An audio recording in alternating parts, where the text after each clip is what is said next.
Well, thank you so much. It's great to be back with all of you, and I want to just start by saying our leadership elections are going to be easy. So it's under Senator Schumer's leadership. I just wanted to reassure Chuck. That was my main goal, to make sure he knew. But the truth of the matter is that from day one, in the most challenging of circumstances, Democrats have delivered for the American people over and over again. It's just the fact. From tackling the COVID pandemic to save lives, to get our children back to school safely, to be able to help people and businesses survive and thrive. That was number one. And then we delivered the infrastructure law 1 year ago today. The president signed that bill. And you can see progress everywhere you go, and I can assure you in Michigan you can see orange cones everywhere you go. Across the country, 6,900 projects are fixing our roads and bridges and airports and more.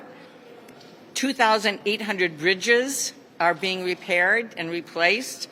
5,000 new clean energy buses are taking our kids to school and taking people to work. Democrats also delivered on the Inflation Reduction Act, which invested in clean energy manufacturing.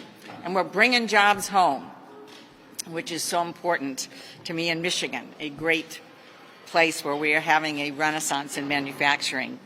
These investments will put our country on track to reduce our greenhouse gas emissions by 40% in about 8 years. And they're also lowering costs for Americans. The average American household will save up to $1,000 on their energy bills next year. The cost of prescription drugs finally coming down. For the first time, Medicare is going to be able to negotiate prescription drug prices. And folks on Medicare will see their cost of insulin capped starting in January, lower out-of-pocket prescription costs, and free vaccines.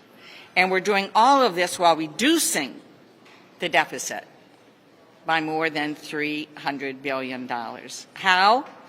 Because every day we get up and suit up and put the people before the powerful and the wealthy. And now Democrats are going to deliver for our LGBTQ family and friends. The bottom line is that in a 50-50 Senate, and I think this is actually a story, folks, you don't get closer than 50-50.